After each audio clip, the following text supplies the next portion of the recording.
warahmatullahi wabarakatuh. Kupile telefoni ni moja. Bismillahirrahmanirrahim. Wassalatu wassalamu ala rasulillah wa ala alihi wa sahbihi wa man wala. Musidɓe an julɓe nena gotoɓe an ka dina nena gotoɓe an ka haala wota mi salmini on salminagol islam. Mi landike si hiɗon e jaam min miɗo e jaam alhamdulillah. Haray ko adi kon mi yetti Allah subhanahu wa ta'ala de Allah newnanilan mi wawi artugol e ndi leydi ɗo tawta ɓe karamokoɓe tedduɓe ɓe Allah subhanahu wa ta'ala teddini e ɓe makko baɓe ɓe tawata Allah subhanahu wa ta'ala hoddiri yomi wawu yiɗidirgol ɗo guite e guite haray yettiri ɗum ɗo Allah subhanahu wa ta'ala e weltanike karamokoɓe ɓe tawata ɓe jaaɓi newnan gollan mi wawa ƴettugol o micro ɗo yeeso ɗe geeƴe ɗe mi sutti yeeso an ɗo haray ko adi kon ɗe gandi wono amir men on yo Allah subhanahu wa ta'ala yurmoɓe yaafoɓe waɗa werde maɓɓe nden jannatul firdaus koɓe feƴƴini ɗo mi wawano arude saabu gantoji Allah subhanahu wa ta'ala hoddiri yomi aru gol lawol ɗo haray toɓɓere an aranere nden ko yo en hiwrodir fatunde amir men on toɓɓere ɗimmere nden toɓɓere nde tawata ko wonde muhimmo jiddan haray min Mouhamed Bari woɓɓe no wiyala Mouhamed Bari woɓɓe Mouhamed Saleh Bari haray miɗo ari toragol yaafuye karamokoɓe Belgique ɓen fo mi ala wiide ko Bruxelles tun ma Anvers ma Liège ma Courtrai ko fo mi tori yaafuye karamokoɓe fo e duɗe ɗen fo sabu mi toñiɓe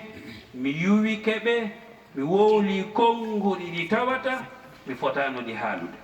haray mi tubani communauté men on fo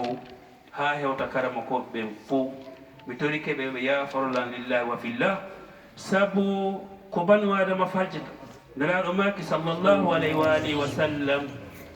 kullu ibn adam khata bidun istisna wa khayru khata'in tawwab haray banu adama wolo fof falje heɗen andi ka réseau sociaux ɗo ko woni feƴƴide ton ko wonde yimɓe go noddete jonnoma mal information yuwoɗa e karamokoɓe ɓe tawa on tigui ala ko wiyete kon dalil on tigui gollitirali ko Allah subhanahu wa ta'ala daali kon sabu Allah daali ya ayyuha alladhina amanu in ja'akum fasiqun binaba'in fatabayyanu an tusibu qawman bijahala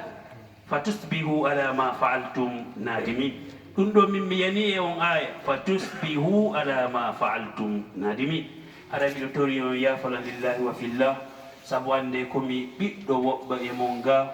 komi miññira woɓɓe e mon ga kadi ala hay nokku ko haw kommi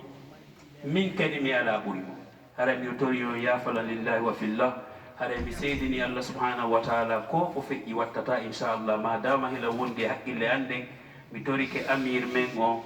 e oustaz Ahmed Ba e karamokoɓe nga oustaz Abdallah e karamokoɓe fof modiɓe mi wooli Elhaj Boubacar kala mo mi wooli e mo mi wolali mi torike on yaafela lillahi wa fillah haɗa komin tooñi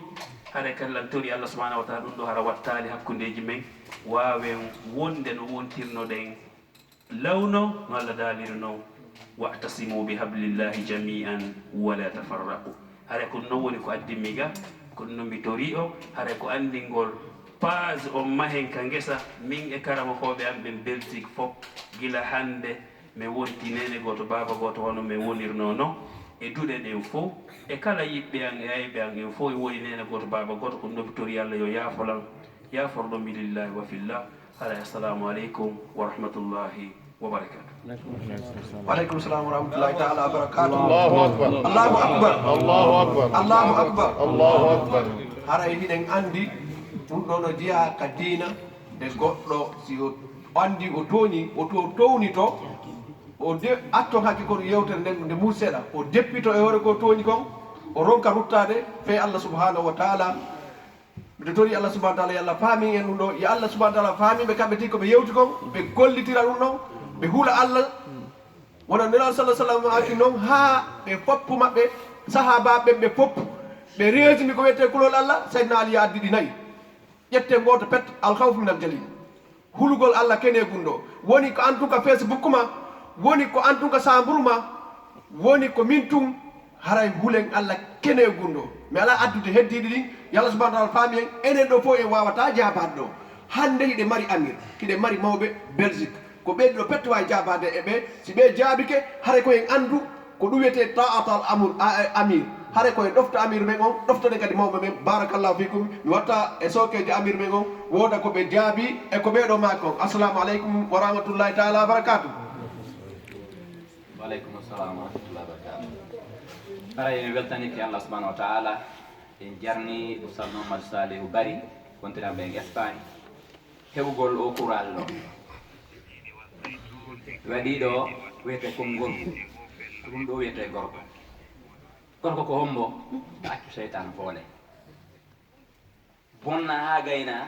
heɓa courage argol yeeso ɓe bonnuɗa ɓe wiya musidɓe mi bonni mi torike yaafuye kala waɗuɗo ɗum ɗo haala kanko ɗon ka mayata sa inni noon adda tototo adda dalilaji haɗa a ɓurti pooɗude ɗum ɗo ɓe waɗi ɗo ko mankani en ka communauté meɗen hannde iɗe mankira ɗum ɗo oɗo courage communauté meɗen torike Allah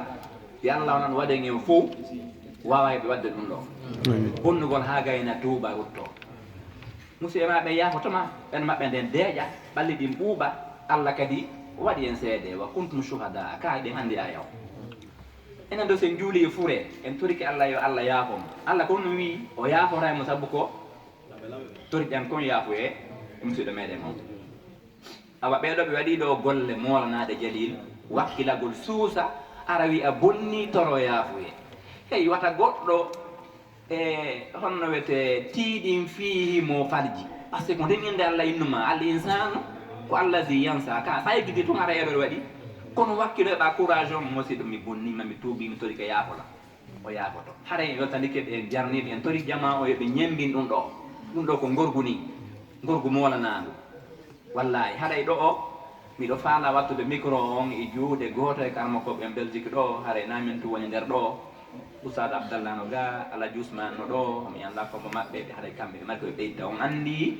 si tumbama mo kala no mari hakkilo gasatno ɗo goɗɗum ko ɓe yii ko min mi yiyaade joni noon somi jonti e micro on kamɓe no gasa ɓe watte ɗum haray Oustad Abdallah onon e Alaji Ousmane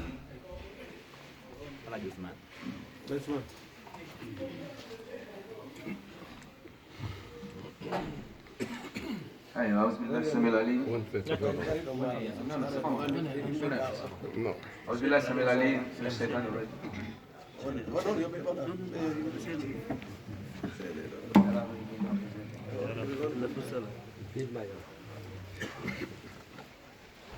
أيوة أعوذ بالله السميع العليم من الشيطان الرجيم بسم الله الرحمن الرحيم الحمد لله والصلاة والسلام على رسول الله صلى الله عليه وسلم وبعد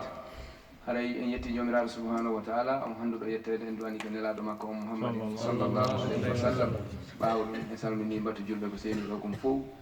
en toriki Allah subhanahu wa taala kala arduɗo e ande Allah ittamo anda nden kala arduɗo e nawnare yo Allah ittamo e nawnare nden ɓeydene moƴƴere nde moɓira ni kadi ko galle makko aljanna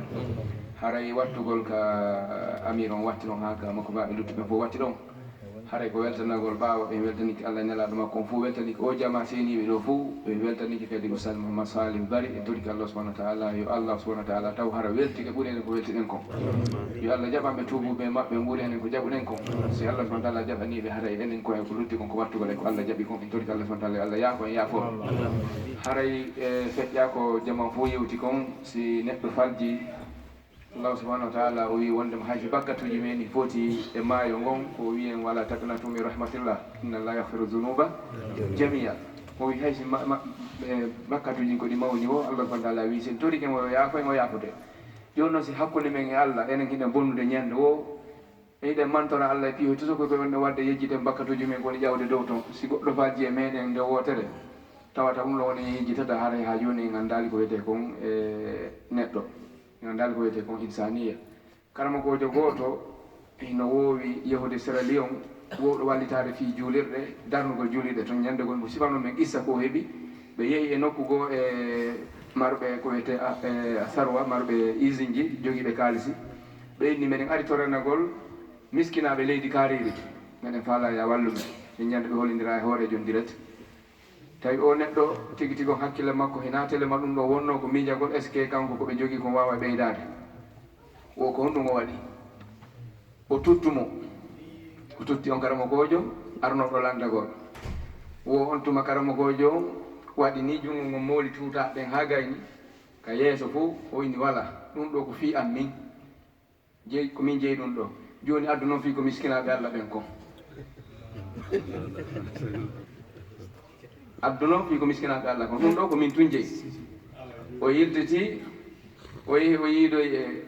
comptable ɓe makko ɓen o yewti ɓe qissaw no woniri noon o wi o haray konko arɗo landagol fimu ɗum ɗo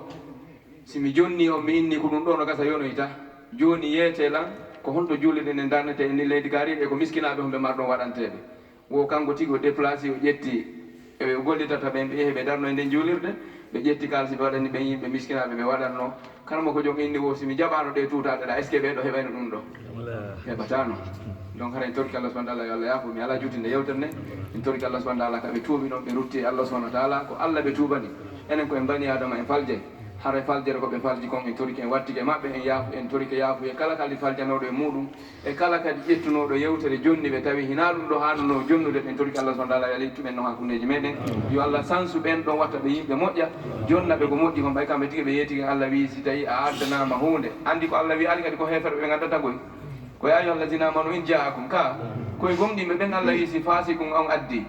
joni noon koye ɓen si addi yo Allah subahana taala ittu ɓen fasikiɓe watta ɓe yimɓe moƴƴuɓe waɗa ɓe jonnoɓe ko moƴƴi itta ɓen hakkudeji meɗen waɗa ɓe yimɓe moƴƴuɓe kala bonnowo Allah subahana taala wattumo moƴƴinowo kala mo moƴƴinta Allah subahana taala fottimo hakkudeji meɗen en torki Allah subahana taala yo Allah o yaafo en yaafoɓe aqulu qawli hada assalamu aleykum wa rahmatullahi taala wa barakatuh hara en watti ɗon kadi min yaafiki kadi inchallah voilà aray si iwi ɗon e jonne mawɓe ɓen inchallah ala juuri en ɗo kamɓe kadi ɓe wona koɓe yewti 1 minute ɓe jaaboɓe si mawɓe ɓen e karama ko ɓe jaabiki ara e fof e jaabiki assalamu aleykum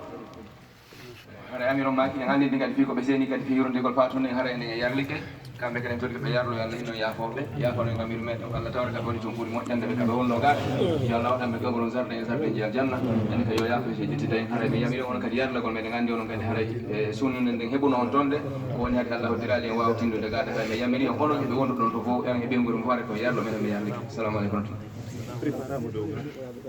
بسم الله الرحمن الرحيم اللهم صل على محمد وعلى ال محمد وسلم الحمد لله رب العالمين رايتي الله سبحانه وتعالى en doni kenela sallallahu alaihi wasallam e wet garni dendanigal jama julɓe ko seedi ɗo kon fof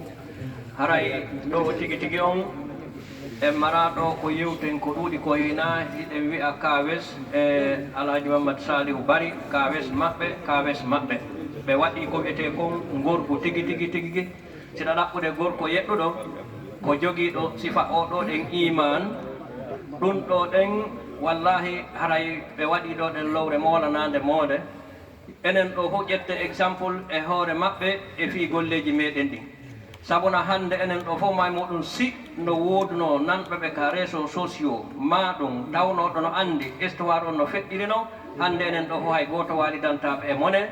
haray ɗum ɗo ɗen hino moƴƴi ɗum ɗo ɗen hino moƴƴi en wi en weltanike ɓe en weltanike kadi amiru men on e taalibaɓe ƴettuɓe konngol ɓen fof minen kadi e ley konngol mawɓe wonɓe gaaɓe ɓe ala gaaɓe inchallahu min tokkike ka amiru on e ceernoɓe ɗimmoɓe mum ɓe maaki ɗon yo allahu taala o ɗuɗɗinan en sifa alaji ma salihu bari hakkudeji meɗen e nder communauté men on e hoore leydi ndin fof ɓa kala ka wonirɗen haray muskilaji ɗinno toon yo Allah ɗuɗɗinan en sifa maɓɓe haray noon koyen eto ñemben ɓe enen kadi inchallahu allahumma salli ala muhammadi wa sallim